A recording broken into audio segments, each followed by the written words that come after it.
प्रियदर्शकाः नमस्काराः।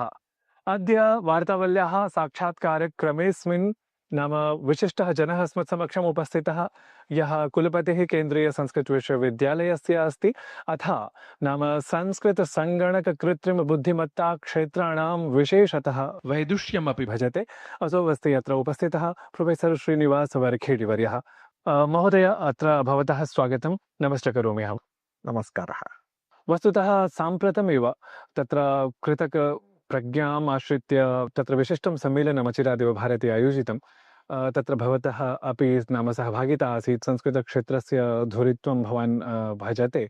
तर्हि तत्र भवतः किं दृष्टं यत् वस्तुतः कृतकप्रज्ञा अथवा कृत्रिमबुद्धिमत्ता वा एवं विधाः ये शब्दाः सन्ति तेषां संस्कृतेन सह समन्वयनं कथं तत्र भवता प्रायोगिकरूपेण दृष्टं? महोदय, कृतकप्रज्ञायाः अयं युगः अस्माकं पुरस्तात् यः अनुभूयते दृश्यते स च युगः नूतनयुगस्य अवतारः।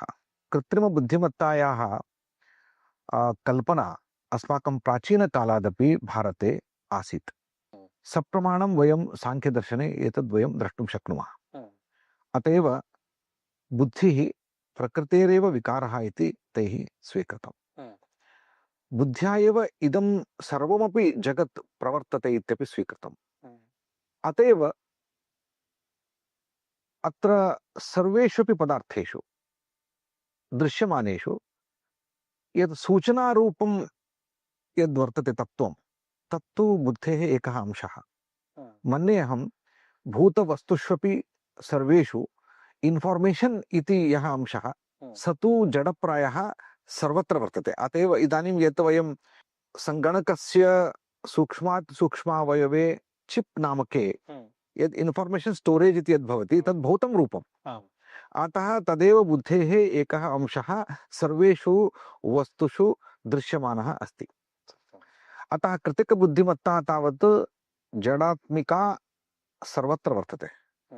शनैः शनैः तस्याः चैतन्यसंस्पर्शादेव तस्यां बुद्धौ विकासः प्रक्रिया च जायते। सा च प्रक्रिया जडप्रक्रिया एव। यथा गणितीयप्रक्रियायां चक्रं चलति, मेकानिकल् यन्त्रेषु चक्रं चलति, तथा बुद्धेः चक्रं चलति। मन्ये अहं भारतीयानां दार्शनिकानाम् एषा कल्पना बहु स्पष्टा आसीत्। अद्य तस्य विविक्तं स्पष्टं रूपं वयं द्रष्टुं शक्नुमः। अतः एव मम आनन्दः भारतीयप्राचीनदर्शनानां कल्पना अद्य अस्माभिः साक्षात्कृता इति। संस्कृतज्ञाः ये भवन्ति ते अध्यन्तर्जालम् अथवा अधिसङ्गणकं यत्किमपि सर्वम् आरोपयन्ति संस्कृतसम्बद्धं तथ्यजातं तस्यैव निरूपणं वस्तुतः तत्र कृत्रिमबुद्धिमत्ता सम्बद्धम् इति साधारणतः एवं मन्यते। यत् अस्तु अनुवादिनी अस्ति, भाषिणी अस्ति, तर्हि भाषायाः स्वरूपं वयम् उपस्थापयामः अध्यन्तर्जालं। किमिव वस्तुतः तत्त्वम् अत्र कृत्रिमबुद्धिमत्तायाः वैविध्यविषये विस्तारविषये? डिजिटलैजेशन् आफ् द टेक्स्ट् अथवा अस्माभिः अन्तर्जालमाध्यमेन वस्तूनां ग्राह्यवस्तूनां पाठ्यवस्तूनां सङ्ग्रहणमात्रेण ई टेक्स्ट् क्रियेशन् मात्रेण कृतकबुद्धिमत्तायाः विकासः न भवति। तत्तु सामग्रीमात्रं। परन्तु सामग्र्याः अपि वैशिष्ट्यमपेक्षितं। सामग्र्यां केचन विशेषाः अस्माभिः सम्पादनीयाः। यथा जयदेवस्य गीतं तस्य सङ्गीतमस्ति, पठ्यभागः अस्ति, भक्तिभावः अस्ति, तदनन्तरं तस्य अभिनयभेदः अस्ति। एतत् सर्वम् अवलोक्य एव एतस्य रसनिर्धारणं करणीयम्। अतः रसः कथं निष्पादयितुं शक्यते यन्त्रेण? एतत् चतुष्टयमपि तेन दर्शनीयम्। अतः एतावत् संयोगः, एतावत् समन्वयः सम्पादनीयः अस्ति। यन्त्रद्वारा सम्पाद्यते, परन्तु कालः अपेक्षितः। एतदर्थम् अस्माकम् अपि कार्यमस्ति, विदुषामपि कार्यमस्ति। पाठ्यानां सामग्रीणां भिन्नभिन्नतया अन्तर्जालमाध्यमेन प्रवेशमात्रेण एतत् सर्वं न सेत्स्यति। एतेषां सम्बन्धस्थापनमपि विदुषां कार्यमस्ति। अतः AI training in IKS is very important. सत्यं। वस्तुतः तत्र AI इम्पाक्ट् समिट् इत्यत्र वस्तुतः सम्मेलनं यत्र जातं तत्र किमिव भवान् दृष्टवान् यत् वस्तुतः संस्कृतक्षेत्राश्रितं बहु किमपि तत्र प्रदर्शितम् अथवा तत्र न्यूनता भवता दृग्गोचरीकृता किं तत्र अत्र भवतः मन्तव्यं? मया गूगल, जोहो आम्। इत्यादीनामपि प्रदर्शनी दृष्टा। एतस्यां प्रदर्शन्यां तैः भारतीयभाषास्वपि कार्यं क्रियमाणमस्ति। ते कथयन्ति 22 भाषासु लिपिष्वपि वयं कार्यं कुर्मः। संस्कृतविषये सामग्री अत्यन्तम् अल्पा अस्ति। अतः संस्कृतविषये इतः परं कार्यम् इतोपि दृढतया सम्पादनीयमिति ते कथयन्ति। असि मया अवलोकितम्।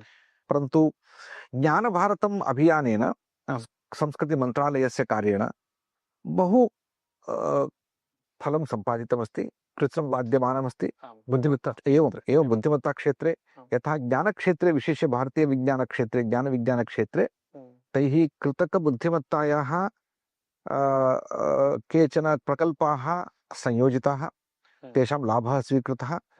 परन्तु तत्र एकं कार्यं शिष्टं भवति। भारतीयविश्लेषणप्रणाली काचिदस्ति, भारतीयज्ञान विश्लेषणप्रणाली या वर्तते तया प्रणाल्या, मीमांसा प्रणाल्या एव कृतकबुद्धिमत्तायां कार्यं सम्पादनीयम्। यदि न क्रियते तर्हि भारतीयविद्यानाम् अन्यथा विश्लेषणमपि स्यात्, अन्यथा विमर्शः अपि सम्भावितः। यथा उदाहरणम् अहं कथयामि।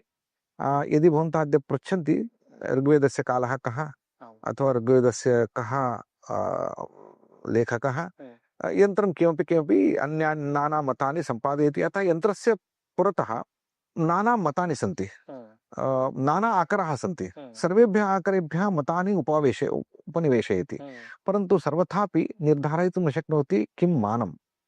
अतः अद्य अहं चिन्तयामि तत्र मानकसम्पादनमुखेन अस्माभिः इदं मानम् इदं न मानम् इति वक्तुं यन्त्रं प्रभवेत्। यथा अस्माकं परम्परायां गुरवः प्रतिष्ठितः विद्वांसः कथयितुं प्रभवन्ति, एतदेव यथार्थम् एतन्न, तथा यन्त्रम् अपि सिद्धं स्यात्, तथा करणीयं भवति। सत्यं।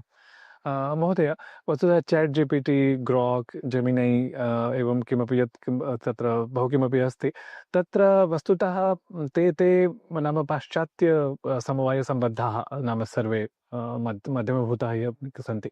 परन्तु ये संस्कृतज्ञाः सन्ति ते स्वयमेव निर्मातुम् एवं किमपि तथा कर्तुं प्रभवेयुः। अधुना भारते 50,000-सहस्राधिकाः संस्कृतछात्राः सन्ति, ये संस्कृतविद्यालयेषु विश्वविद्यालयेषु अधीयमानाः सन्ति।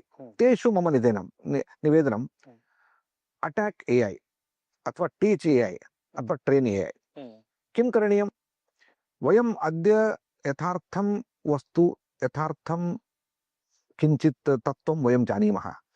अहं पृच्छामि, यन्त्रं पृच्छामः, प्रतिदिनम् एकः प्रश्नः, तस्य प्रश्नस्य कृते यन्त्रं किमपि समाधत्ते, तत् समाधानं यदि योग्यम् आमिति वक्तव्यं, यदि न योग्यं, उत्तरं सम्यक् नास्ति तर्हि समीचीनम् उत्तरं किमिति पाठनीयम्।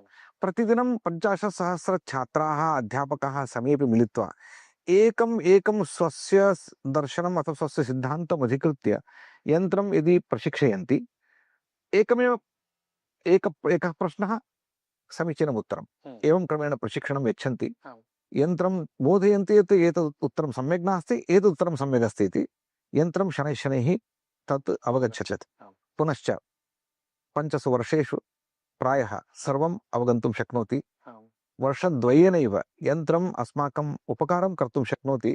अतः मन्ये अयं कालः यन्त्रस्य प्रशिक्षणकालः। संस्कृते किं नास्ति, यन्त्रं सम्यक् उत्तरं न ददाति इति कथनापेक्षया यन्त्रस्य प्रशिक्षणे वयं सर्वं भागं गृह्णीमः। मन्ये अहं सर्वे यदि 50,000 छात्राः अध्यापकाः सम्भूय एतत् कार्यं नानाभाषासु, भारतीयभाषासु, हिन्द्याम्, आङ्ग्लभाषया, संस्कृतेन, कन्नडेन, तमिळु, तेलुगु, सर्वासु भाषासु वयं स्वस्य भाषासु स्वस्य विषयान् वयं यन्त्रं पाठयामः, तर्हि भवन्तः पश्यन्तु, वर्षद्वयेन यन्त्रं बहु प्रभावशाली कार्यं कर्तुं शक्नोति। एतत् कार्यम् अस्माभिः करणीयम्। सत्यं। वस्तुतः विज्ञानं वरदानस्वरूपं वा अभिशापस्वरूपं वा इति उभयथा नवविचारः भवति। तर्हि कृत्रिमबुद्धिमत्तायाः क्षेत्रं यदि नाम स्पृशामः, तर्हि एतस्मिन् विषये भवतः किं वक्तव्यं स्यात्? संस्कृतज्ञः कथं तस्य सीमाङ्कनं कुर्यात्? एतत् वरदानस्वरूपम्, एतत् अभिशापस्वरूपं च।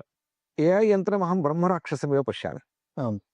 यदि ब्रह्मराक्षसः कश्चन अस्ति, तस्य ब्रह्मराक्षससामर्थ्यं तु महद्वर्तते, तस्य सामर्थ्येन वयं बहु सम्पादयितुं शक्नुमः। मैत्री अपेक्षिता। अतः ब्रह्मराक्षसस्य मैत्री सम्पादनीया। अवश्यं कार्यं करणीयं, परन्तु वशे स्थापनीयं। यदि ब्रह्मराक्षस्य वशत्वं न भवति तर्हि ब्रह्मराक्षसः एव अस्मान् नाशयति।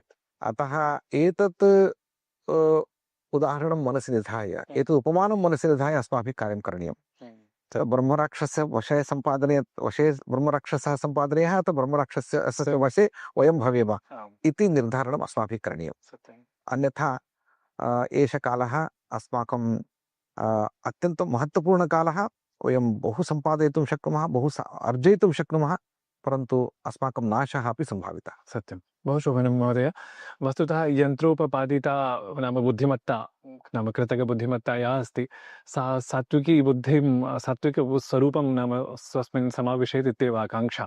तर्हि मन्ये अस्मदीयाः येऽपि दर्शकाः ते नूनं नाम मुदितमानसाः भवेयुः यत् एवं विधः अपि विचारः नाम कश्चन संस्कृतज्ञः संस्कृतक्षेत्रमाश्रित्य अथ कृत्रिमबुद्धिमत्तामाश्रित्य नाम कर्तुं सर्वथा नूतन दिशां तत्र दर्शयितुं सर्वथा क्षमः इति।